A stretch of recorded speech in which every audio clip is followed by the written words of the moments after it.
Welcome to It's All About the Questions, where learning to ask the right questions can help you achieve lifelong success. Now, here to help you ask all the right questions is award-winning author, international speaker, and business strategist, Laura Stewart. Good morning, good afternoon, and good evening, everybody, and welcome to the show today. It is awesome to have you back with me here this week, my favorite time of the week, and I am thinking about adding a second show in because the response has been just amazing from all of you. And don't forget, when we give freebies away on the show, don't forget to post so you can win your freebie that my guests may be giving away or I may be giving away, because you just never know. Loving having you all here with me each week on this new format, Zoom to Facebook Live. And I appreciate everybody finding it, sharing it. And even if you're listening on the podcast portion of this, where you may not be watching the video, may just be listening, love all of you new subscribers and those who have taken the time to rate and review the podcast on all the podcast platforms. The show was 300th in the United States for entrepreneurship of all the podcasts that were out there the other day. We've gone as high as the top 100. We've been number 2 at different points all over the place, but currently we're around the 300 mark, and that's due to you, all the great fans. So thank you. And you see this lovely, amazing, brilliant woman on the other side of the screen with me, and that is the one, the only, Pattie Grimm, who is a fellow woman in tech, a woman that has some of the best thinking I've seen in a really, really long time. And I know you've heard me say that about a lot of my other guests, but Pattie just really thinks so differently. And Pattie, hold up a copy of your book. Okay. She wrote this book a couple of years ago, Quiet Women Never Changed History. Be strong, stand up, and stand out. And let's go kick some glass. And I love the book. And the reason I had to ask Pattie to hold the book up was I loaned my copy to somebody who never gave it back to me. I hate that. And then I had gotten another copy of it, and I loaned that one out. So now I have to go get another copy of her book because it's just really wonderful. And we're going to talk today with Pattie about a lot of different topics. But Pattie, you've been living, breathing this whole idea and writing about resiliency, agility, grit, and this whole idea of women kicking glass. And I think in times of what we're going through right now, that topic is even more important because so many of us, our lives have been thrown into disarray. And I said to a friend today, because I've got some mold upstairs in my office, so I'm still in my kitchen, I used to be so resilient. It seemed like I could just go from whatever hits me to the next thing and not worry. And I said, I just don't have it anymore. I just feel like I'm not bouncing back the same way I used to. And she said, well, Laura, my God, you've had so much hit you in such a constant period of time. At some point, your brain and your body just go, I'm done. So What do you say to that? I mean, how do you deal with that? We've talked at length about many things, and we've both had our career ups and our highs and our lows and our peaks and our valleys. And we've always had that ability to navigate life's twists and turns and the ability to bounce back from setbacks. And probably the hardest time for me was literally, I've been at Microsoft for over 14 years. I was just hitting my 15th year. And I went from being rock star to literally hitting rock bottom. And I mean rock bottom, to a point where I was put on the executive potential program. I was on the fast track to success. I just returned back from an international assignment in Singapore. I was now back in the U.S. And believe it or not, the decision to leave Singapore and come back to the U.S. was harder than the decision to leave the U.S. and go live internationally. And I came back and literally something happened to me where I felt like I was falling down a cliff and I couldn't catch my fall. And I felt like I was trying to grab on to rocks and twigs and things to stop my fall. And I simply couldn't stop myself. And when I really hit rock bottom, I mean, I was to a point where I'd gone from working every day at a job that I loved, traveling the world, doing all these amazing things, to somebody who could barely get out of bed and who had to go into work every day and pretend and put on like that happy face. Right? There's a commercial for a medicine where the person is really sad, but they walk in and they put this happy face on the time. So I still had to be perky, persistent, passionate Pattie at work, but I was exhausted mentally, physically. Everything had fallen apart. And I literally was sitting in front of a doctor who told me that if I didn't take care of myself and take some time off, I literally would be dead in 6 months. And so that's quite the wake-up call. And so I took the time to really practice a lot of self-discovery, finding my personal vision again, which I encourage every woman to write their personal leadership vision, which we can talk about in a minute, as a way to pull yourself. You did a Sue talk on that. I did a whole Sue talk on that called Failing Forward with Vision, right? And Sue Talk stands for Super Unstoppable Empowered Women Changing the World. So it's TED Talk for women. It was called Failing Forward. You can find it on YouTube. But really, I had crashed and burned, and I had to find myself again because I wasn't navigating life's twists and turns with resiliency. I wasn't bouncing back. And I took some time off and really did some deep dive self-discovery. I did some extreme self-care. And what I really realized happened to me is I stopped living my vision for myself and the kind of person and what I wanted to do with my life. And I was living everybody else's vision of me. Wow. Right? I was like a puppet, responding to Pattie go left, Pattie go right, do this, do that.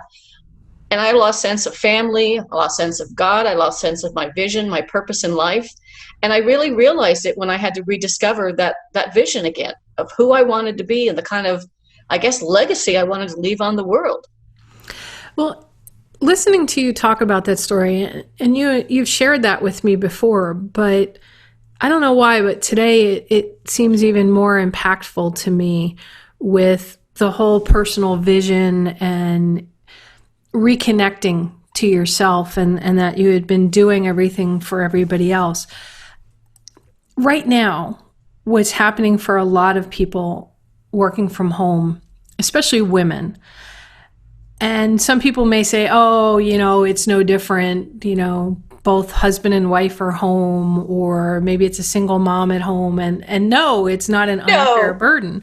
But the statistics have been showing that the burden especially is falling to women with kids at home, even in a husband, that their careers are starting to be impacted greatly because of it. And they're having to take care of everybody and all these expectations.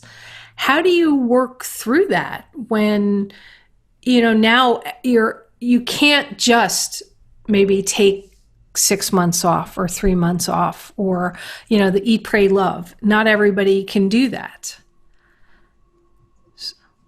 Yeah. And so I think what you need to think about is that you can't give away what you don't own. So if you don't take care of yourself, you can't take care of your children, your significant others, the people on your team. If you're a manager, if you can't take care of yourself, you can't take care of them because you can't give away what you don't own.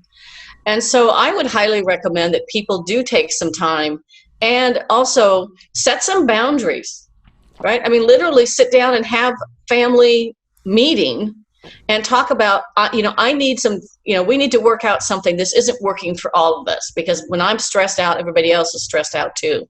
So we need to set some boundaries about how we're going to work through this.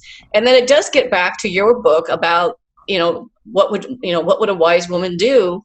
And starting to ask yourself questions. What's most important to me in my life? What is that personal vision? My personal vision and the way I'm doing and why I do what I do in the women's empowerment work I'm doing on my personal vision is to make a difference and empower women and girls to be the best they can be in any endeavor they choose. And having that ability to look at things. The one thing that Dr. Susan David, if you haven't seen her work, she's got a book out called Emotional Agility. She has an amazing TED Talk on emotional agility. She says it's about resiliency and bouncing back and asking yourself those questions. What's important to me in my life?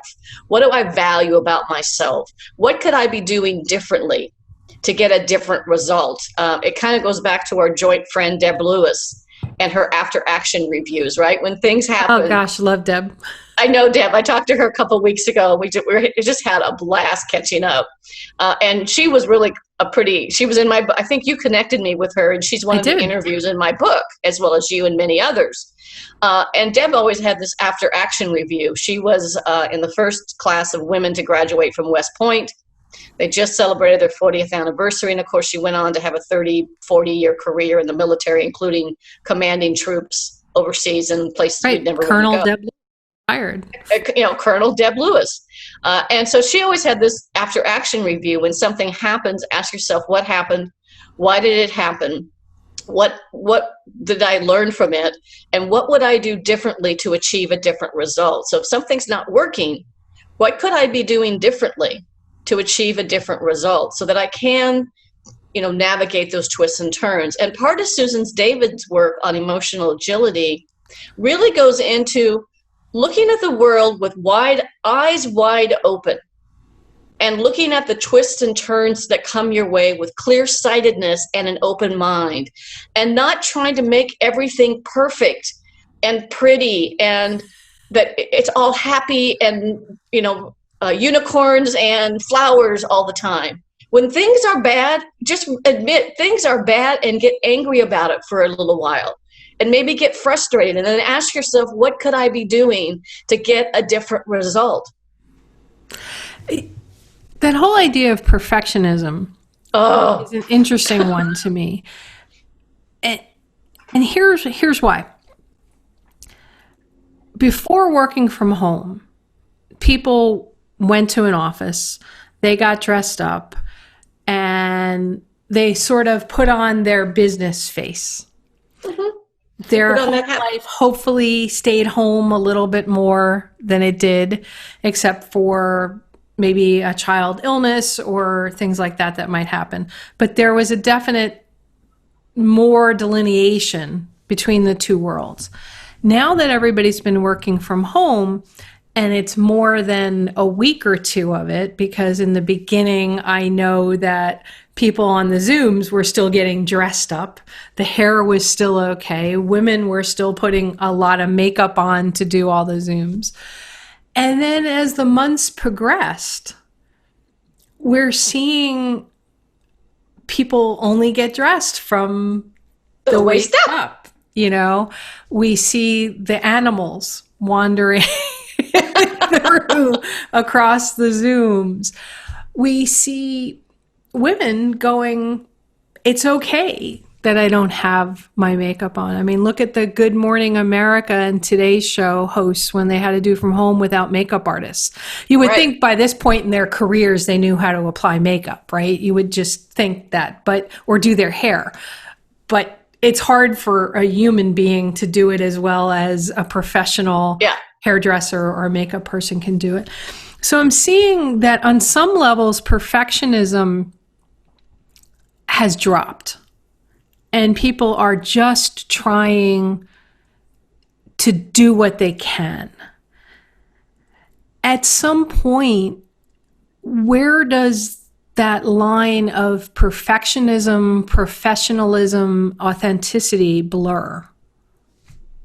Yeah, I mean, you always ask such amazing questions. That's a very interesting question, because women tend to suffer from perfectionism much more than men.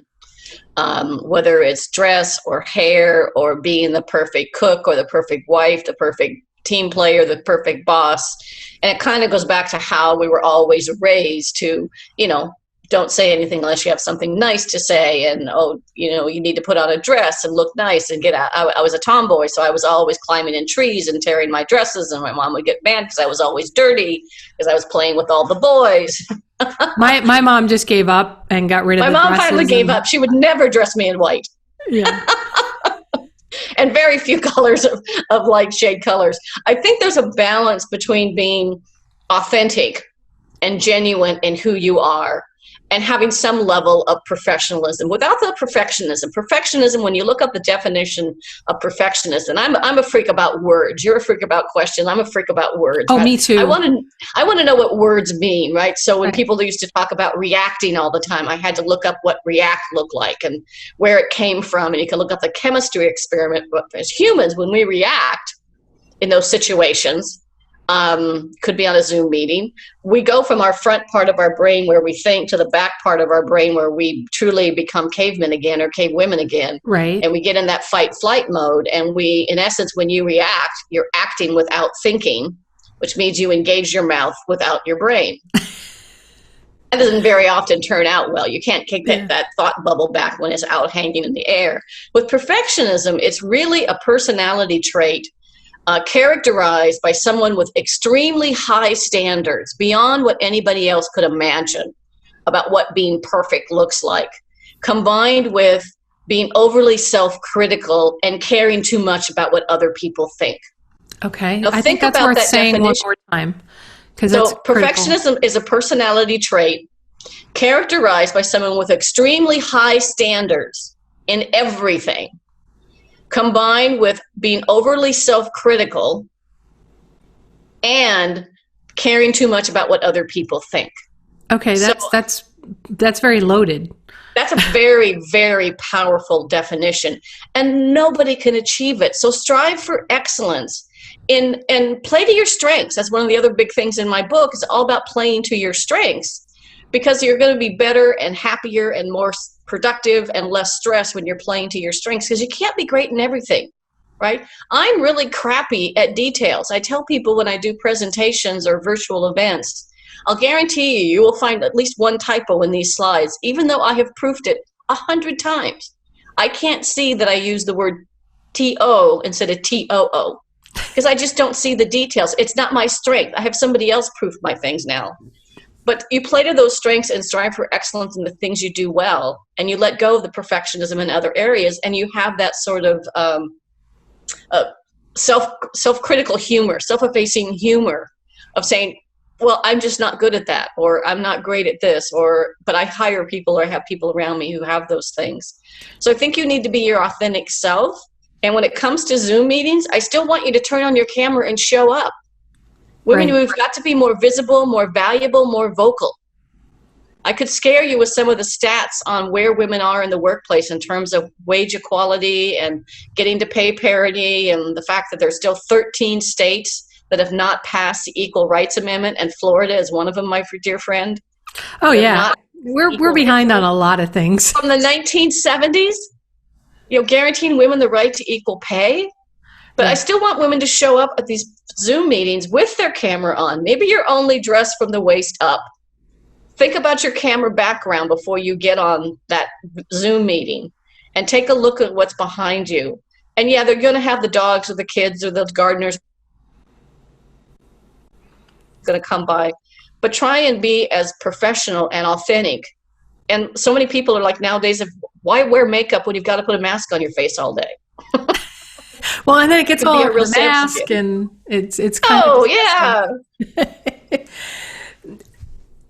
I remember the first time very publicly I realized that I wasn't perfect and that it was better not to be perfect was I was giving a keynote on stage, and I tripped and fell.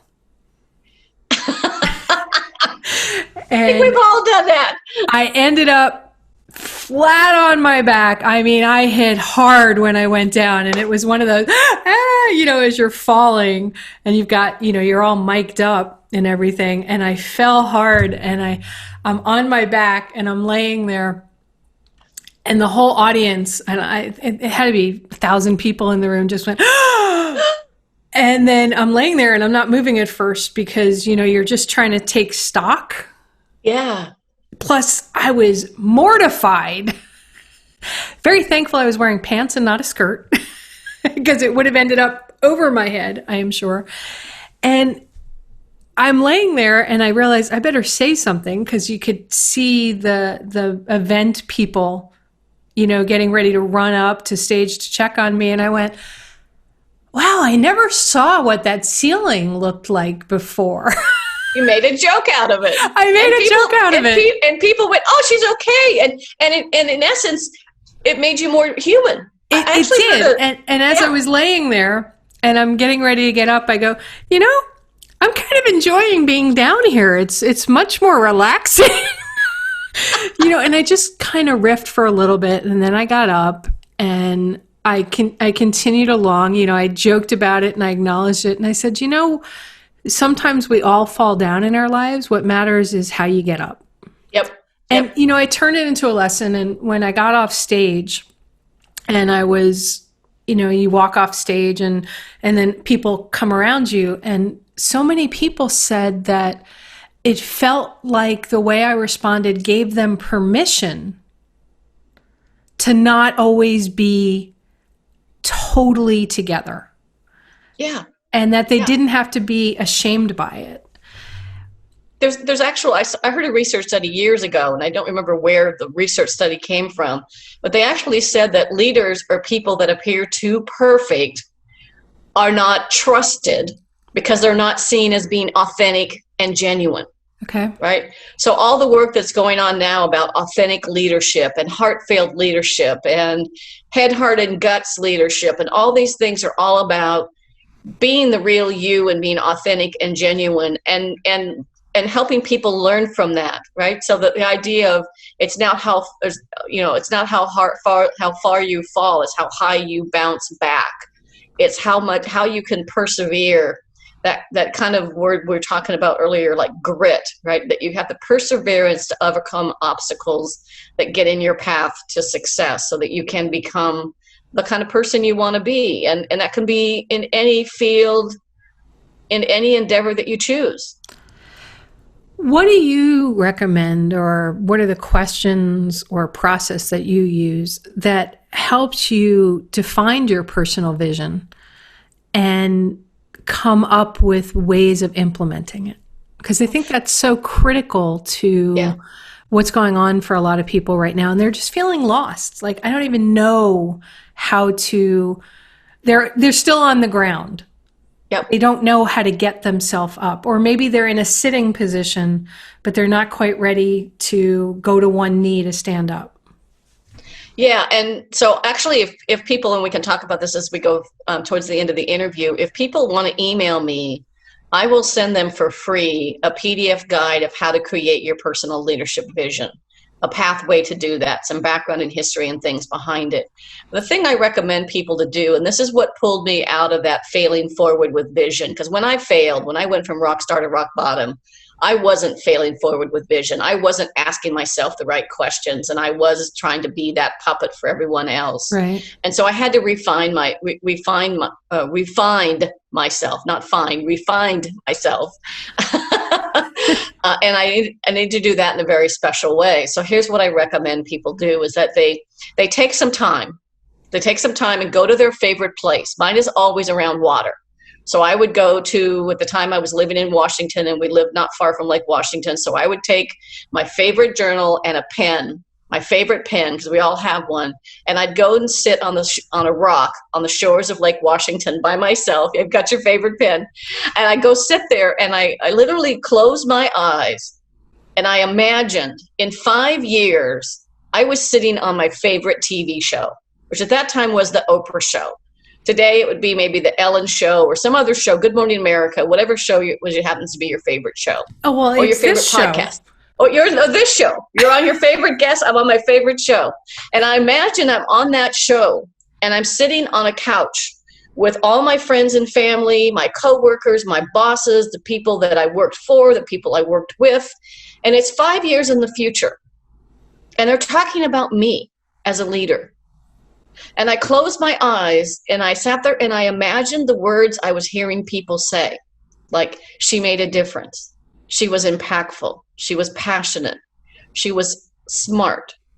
She made good decisions. And I just started coming up with all these words in my mind. And then I opened my eyes, and I started to write out the words. passionate, made a difference, impacted people, compassionate, authentic, genuine, trustworthy, honest, integrity. All these words were coming to mind. And so I went back to that spot like a couple of days, a week, just for like maybe a half hour.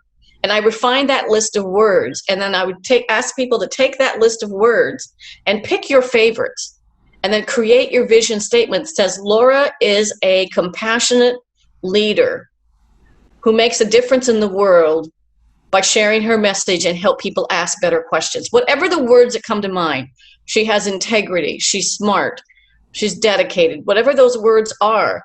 And then use that vision statement to make career and life decisions.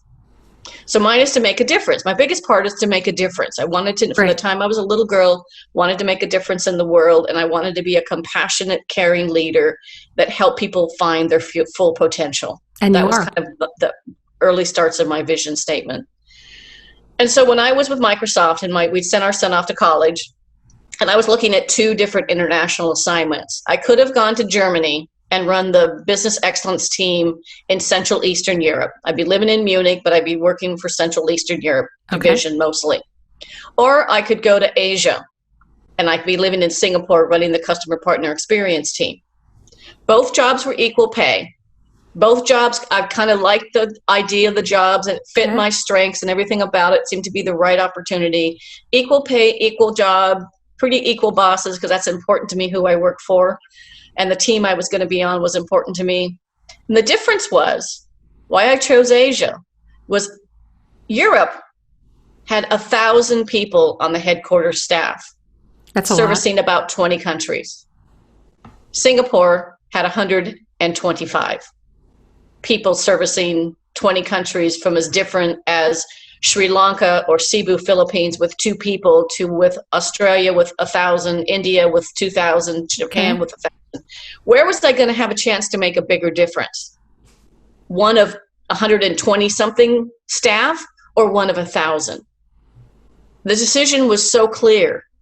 I literally called my husband from our big international sales conference we had in Orlando, Florida that year. And he knew I was looking at these 2 assignments, and I said, okay, so I've accepted one of the jobs. And he says, do I pack snowshoes or flip-flops? So was I going to Germany and needed snowshoes, or Singapore and needed flip-flops? I said, pack the flip-flops. We're going to Singapore for 4 years. And we did. It was the best time of our life. Best decision I ever made. Personally, professionally, everything about it. And you had a supportive husband too, that you included in the decision making. And then he must have at some point said to you, I'm on board whichever one you go. You've narrowed it down to these 2. Yeah. I'm here for you, whatever. Not everybody has that. Yeah. And we had friends that literally told us we were crazy. I mean, one of the friends told my husband, why would you move to a foreign country like Singapore at your age? Or do they have flushing toilets? Do they speak English? Singapore is like this incredibly technologically advanced country. Absolutely. The USB stick was invented in Singapore. Do you know how many things have been invented in Asia and Singapore? I know.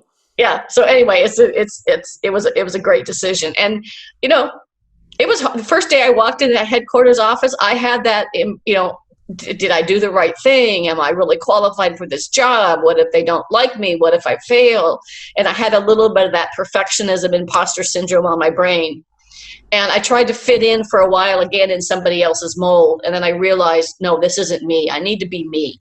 I need to be myself. I need to play to my strengths. I need to control my own destiny, because I don't want to give that power to anybody else ever again. And so never give that power to somebody else, and have that perseverance and that grit to overcome the obstacles in your life.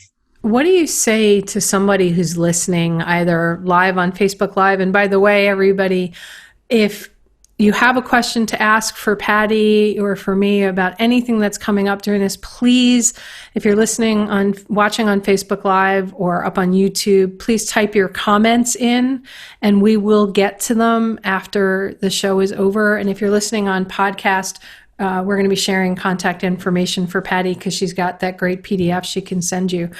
But Pattie, For those listeners who are going, yeah, sure, that's really great. You had this supportive husband. You had these opportunities in front of you. I'm sitting here with 3 kids, barely making it through. I can't go to I'd love to go to a beach somewhere or someplace that inspires me, but there's no way I can even imagine doing that. Even if the possibility is there, right? But in their mind, in their being, they're just feeling so trapped that they can't even make a choice for what to have for lunch today because they're feeling so overwhelmed with everything. They believe they know what their vision is, but they can't even think about taking a position that lets them live that because they just need to put, where's the next paycheck coming to put food on the table? Or there's somebody that's in a career, right, that's got them in a lifestyle that they need to have because they've got kids to put through school. So like you're trapped either way, right? You've got the money, you've got a career, you don't have the money, you don't have the career, but you're still trapped. What do you say to them? There's no silver bullet. There's no, take a pill and lose 30 pounds in 30 days. There's no magic pill or somebody that can give you, but I know what I know what I would say. And there's a couple things. One is surround yourself with people that lift you up and find ways to limit those people who try and bring you down, limit them out of your life as much as you can. It could be a relative, it could be a family member, whatever it happens to be. Try to find ways to do those things because you will break. It will come out, right? It'll come out probably at the wrong time and you'll explode and say something to somebody like that, saying something without your brain and engaging in something. It is going to impact you both physically, mentally, emotionally, spiritually, if you don't take some time for yourself, even if it's 5 minutes or 7 minutes. I always have this thing about 7 sevens. There's 7 summits, there's 7 sins, there's 7 wonders of the world. Give yourself 7 minutes to get outside or do something to get some energy. Find one thing you love doing. If you're in a job that you need to have that job, then is there something you could do from a volunteer perspective to bring joy into your life? Is there something you could do to get yourself that 5 to 7 minutes just to get up and walk around or get up and walk out of the house to get some energy back and get out in a clearer frame of mind? There's research that actually shows if you keep working and working and working over and over again, your productivity, your effectiveness, your energy actually decreases because you're not taking some kind of a physical break. We were just up in Oregon seeing my son and my daughter-in-law, and he was working on his computer and doing some work, and he started to have lunch sitting over his computer, and I looked at him and said, stop. Take 5 minutes away from your computer to eat. Don't sit there with eating, besides the fact you're wrecking your computer because there's food falling everywhere. Right. And we both are very sensitive to technology, so it's like, you can't do that. But take some time. You have to take time for yourself.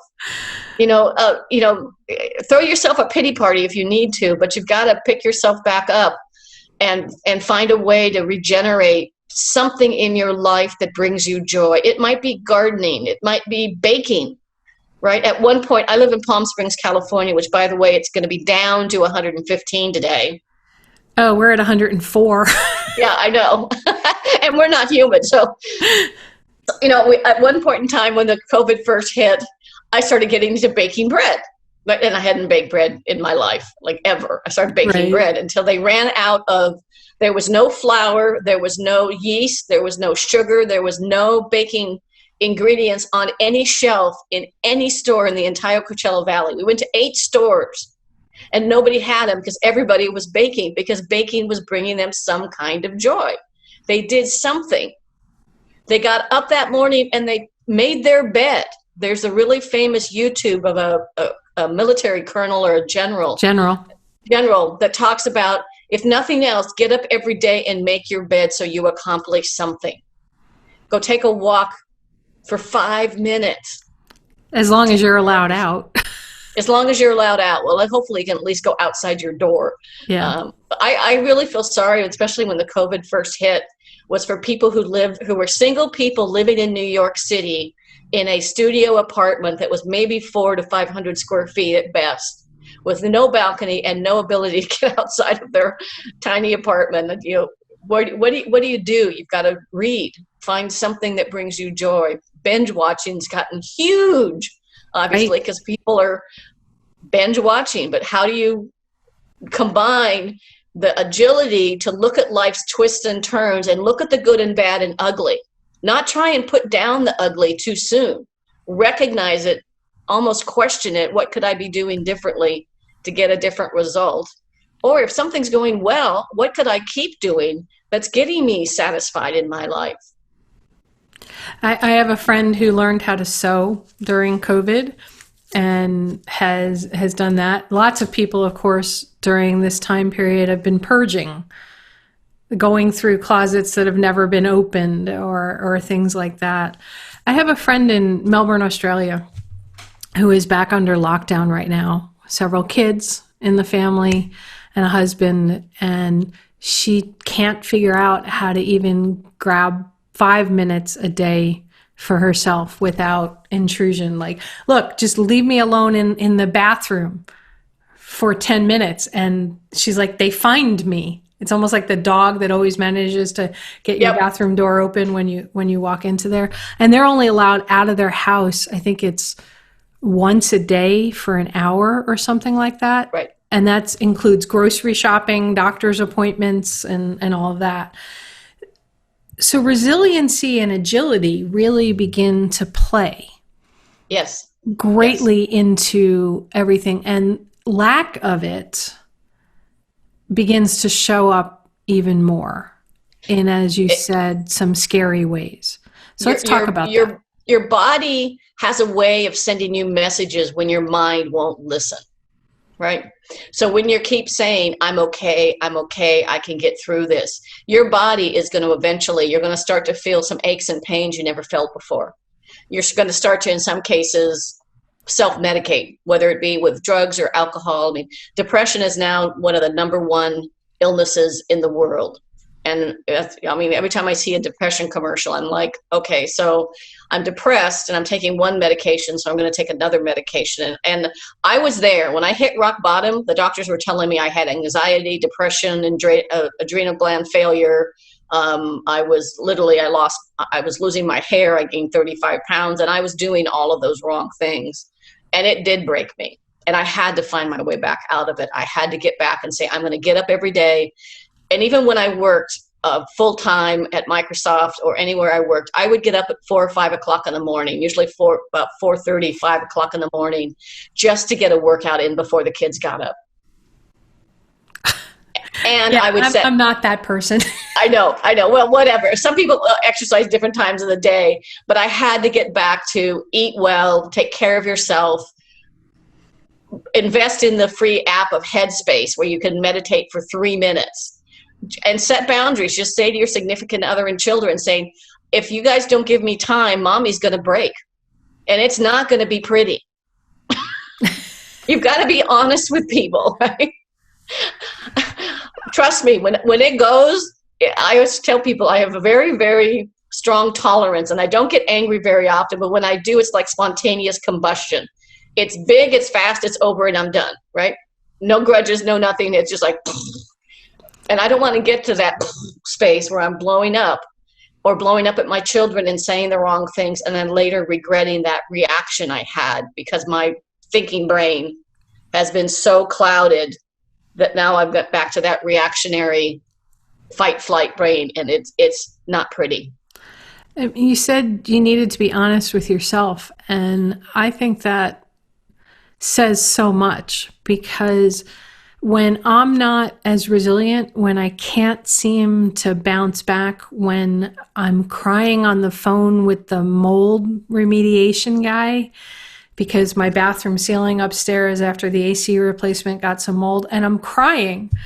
And I said, this is not who I am. And he goes, it's okay. You're okay. Safe with me. I'm gonna take care of you. And he said, you've been going through a lot. The whole world is.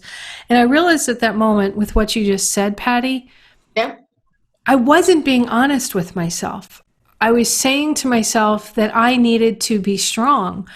But if I had just said that I just need to collapse right now, and as my friend Dr. Joan Rosenberg, author of 90 Seconds to a Life You Love, says, feel that emotion. And feel that. Pass through, I think my resiliency would be better, because it's like, okay, I'm feeling how horrible I feel, the crying, the tension, the, oh no, one more thing. But if we can't be honest with ourselves, how can we be honest with other people on what our needs are? And if you want, so this is one of the things that I think Susan David even says in her YouTube video, you know, life is full of ups and downs. So if you kind of look at an EKG or a heart, you know, kind of the lifeline kind of goes up and down, and you kind of have some calm moments, and you've had some really good highs and some really good lows. That's called life. And part of life, you know, discomfort and feeling those uncomfortable things is sometimes the price of admission for living and for life. If you want your life to be perfect and you want it to be just this long, straight line, that's called flatlining. That means you have dead people's goals, right? That your goal is to have your life be perfect and calm all the time. There's no learning in that. You become like a Stepford wife. If you remember that old Stepford wife movie. That was filmed in Norwalk, Connecticut, where I used to live. I know.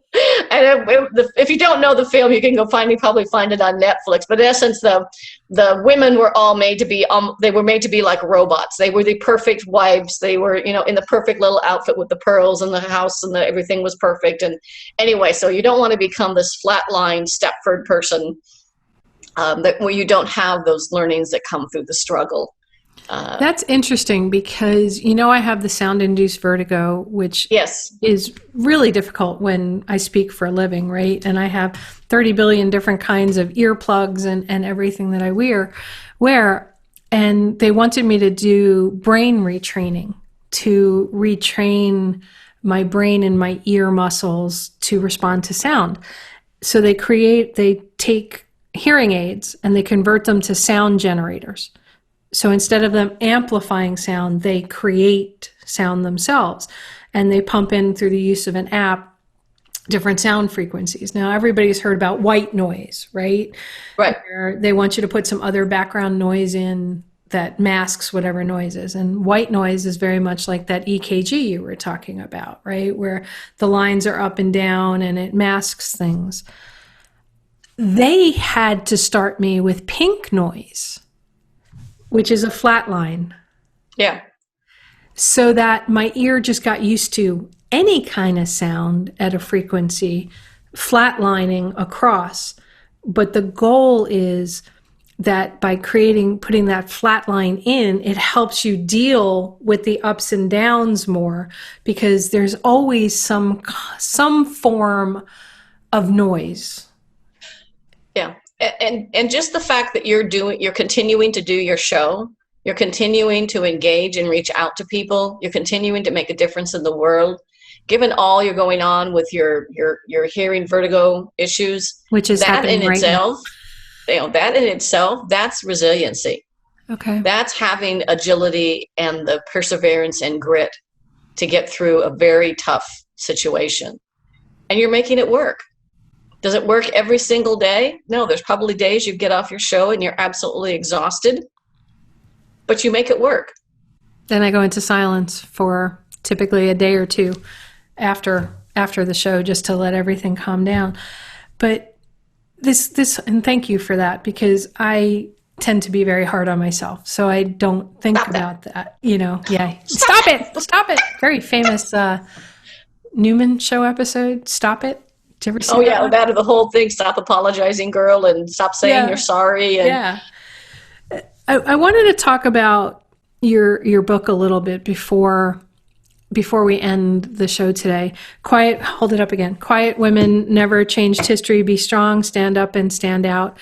And as I've told everybody at the beginning of the show, I gave away all the copies of my book I had. So I asked Pattie to hold up a copy of the book. But one of the things that came to me, and you know, the book's been out for a couple of years, was I started thinking about women that are out there today that might be examples of women that get put down, right? Because they're standing out, they're kicking glass in some way. And I started writing a list, and I thought of 3 names. And I'm curious what you think when I say these 3 names, because I think one of them at least is going to surprise you. Ruth Bader Ginsburg. Right. I just love and adore that woman. And the last year, especially, she said, I am not going to die until, the current president is no longer in office, right? And right. She's just been really resilient and dealing with cancer. She's had an amazing life. Right. And I mean, if you look at her backstory, it's amazing. This is somebody who really, was strong, stood up, and stand out, right? Mm-hmm. Another big name that we're probably thinking about, Michelle Obama, right? Relatively out there while her husband was in office, said that she really didn't want to be in political life, wrote her book, Becoming, amazing book, but realized that the world needed her still. And people were pushing her. So she said, I don't want to be this face out there. But she stood up. She stepped out and took a lot of abuse for it, right? Kim Kardashian. Yep. I looked at, in reference to your book, I've never watched Keeping Up with the Kardashians. I don't get the fascination with it or with any of those shows, Real Housewives or whatever.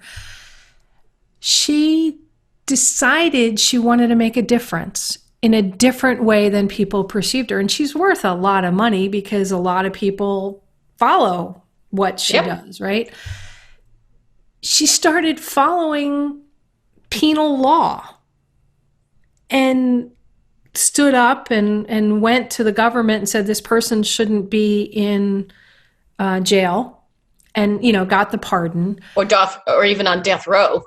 On death row, right? And then said, I don't care what anybody says. I think I want to become a lawyer. I want to do something different. Yeah. These 3 women seem very different, but yet in a lot of ways they're the same in the way they're responding to, I guess, their inner heart. Yeah. Yeah. And it's interesting that you mentioned those 3. And it's funny, when we came back from Asia, it was when the Kardashian show had launched when we were in Asia, and you didn't get a lot of American current TV. You got things like Seinfeld and Friends, it was 20 years old already. And we came back from Asia and people were talking about the Kardashians. And I finally said to somebody, who are the Kardashians and why do I care? Right. Right. But I still say obviously, that.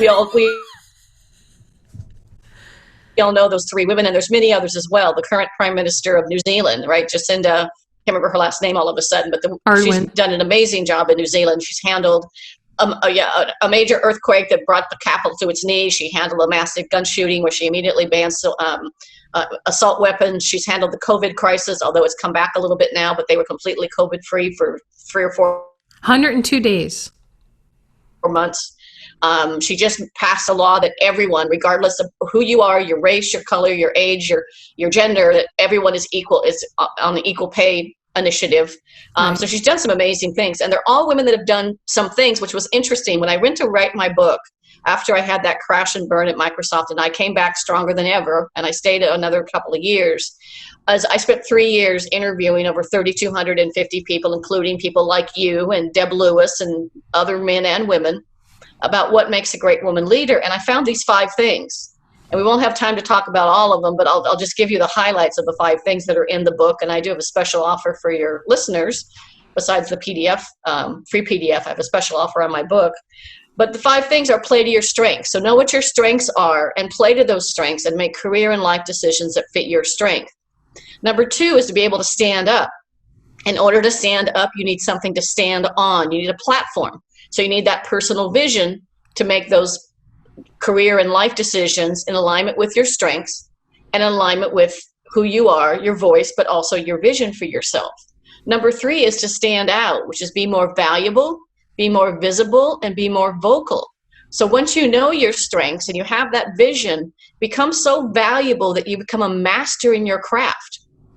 You and I read hundreds of books because we want to write better books.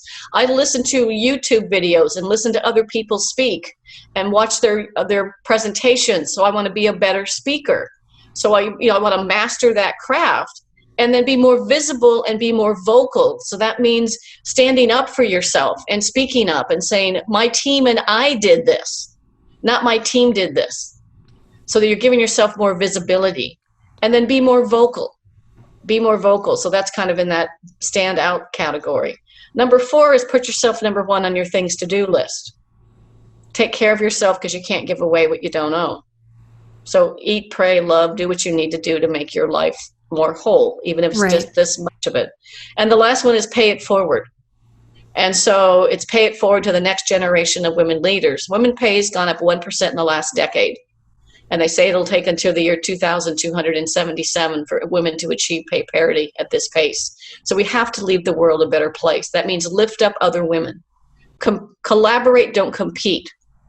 Support, don't sabotage. And Madeleine Albright, another one of my favorite women leaders. She's a dream interview of mine, by the way. Oh, yeah. She said there should be a special place in hell for women who don't help other women succeed. Right. And I'm sure Ruth has a similar quote, and I'm sure some of the other people do as well. But, that's kind of an outline of the 5 things that are contained in the book. And in the book are exercises and activities and ways to go through and learn more about those things. But that's really kind of the key. Those 3 women you mentioned, I would say, are playing to their strengths. They have some kind of a vision, the legacy they want to be, the person they want to be known to be. When you walk out of the room, what do people say about you? Right? That's that foundation, and I know they all stand up and stand out and take care of themselves, and hopefully pay it forward and support other women leaders. Raise compassionate, amazing, strong girls and boys. Let our girls fall down and get dirty. It's okay. They won't break. It used to drive my parents crazy because I would go out in the woods and run around, and I wasn't. Me too, and climbing in trees and falling out of trees, and yeah. But it's being what I take from that is you don't have to be a Ruth Bader Ginsburg or a Michelle Obama or a Kim Kardashian. But if you look back from before they became that name, they did, all 3 of them, have a personal vision at some point, but they reevaluated it as well along the way. I mean, I'm not sure Ruth Bader Ginsburg ever reevaluated. This woman just knew what she was meant to be on the planet. She wanted to be a Supreme Court justice and be authentic and real and have integrity in that throughout the way. But Michelle Obama didn't plan on becoming the first lady. Kim Kardashian, I don't know if she ever had planned on Keeping Up with Kardashians being the level it's at and her being under the exposure, but she embraced it. And then she went, I want more from my life. I want to go to law school. Yeah. Mahala, who got shot in the head because she was a kid, a female going to school who was speaking out about the rights of women. You, with your book and the way you're reinventing yourself now with everything that's going on, what would be the last piece of advice you would leave? Actually, before I have you give last piece of advice, there are people I got a text, and I want to make sure we get this in, although since I'm not on broadcast, I can go as long as I want. Where can they reach out to you? Where can they email you? Obviously, anybody can post out on Facebook or on YouTube or whatever, and we'll be monitoring those areas if you want more information. But how do they get to you? How do they get your book? Because I know you've got a great offer on that as well right now. Yep. So the easiest thing for people to do is email me. Right, my email, and I'll spell it. I'll say it, and then I'll spell it because my name's spelled a little differently. It's pattiegrimm@live.com. And it's Pattiegrimm live.com. They can email me to get the free PDF version. And also, I do have a special offer on the book that if people want to, they can email me to get the offer on the book, and I'll send them this link, or they can go to www.womenkickingglass.com/book. And in there, my book's usually $18.95 on Amazon. You can get a copy of the book. One more time, just you can see the beautiful red heel. You can get a copy of my book for $10. In the U.S., that includes free shipping and handling. If you're in Canada, there's a slightly higher fee for the shipping and handling. But for $10, you get the book, free shipping and handling in the U.S. And then you also get $200 in free bonuses, which includes a training video, a couple of PDF guides, some things to help you manage and navigate your career and your life. And so those are also part of that $10 package. And that's www.womenkickingglass.com/book, BOOK. And they can get direct, that'll take them directly to the book offer, where they can just sign in with their email information and their credit card and get it that way. Okay, what about somebody, because I have a number of listeners in Australia and France and Germany. They can still order the book. It's just they pay for shipping and handling. Okay.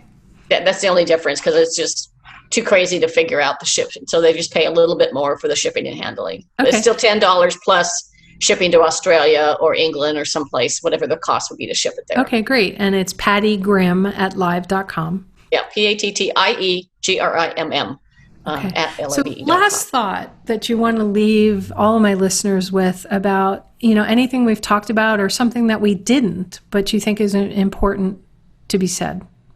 I really think I want your listeners to understand that they have the ability to be their best selves and live their best professional and personal life. And that I want them to be brave, I want them to be bold, and I want them to be brilliant. At whatever you choose to do in your life, be the best and enjoy the ride. And don't worry about perfection so much, because Don't worry about perfectionism. Yeah. Give it up. It's horrible. Just picture me flat on my back on a stage somewhere and having the best event of my life, right? Yeah, because people saw it and they saw it was genuine and that you're human and people love you for that. Yeah. Yeah. And you have so many of those stories to tell for yourself. Pattie, I want to thank you so much for being on the show today, for sharing your stories, for sharing your heart and your wisdom with us, because you have so much to give. And I want to thank you for taking the time to be here with me and my listeners today on live or podcast. Well, thank you so much, Laura. It's been a thrill as always. All right, everybody. Hopefully some nugget came up for you during the show today that has you thinking differently, that shifted your perspective. If you'd love to share that with us, we'd love for you to post it out on social media, or you can email me, Laura@laurastewart.com. Let us know what shifted for you as a result of listening to Pattie and I talking today about the amazing work that Pattie does to help other people, make shifts in their lives and make a difference in their lives.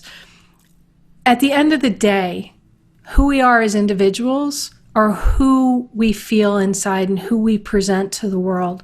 And I find that the best way to unearth who you really are and who you're meant to be in the world is to ask the right questions, because the right questions can change your life. So what are you asking yourself today? Have a great day, everyone. You've been listening to It's All About the Questions, starring Laura Stewart.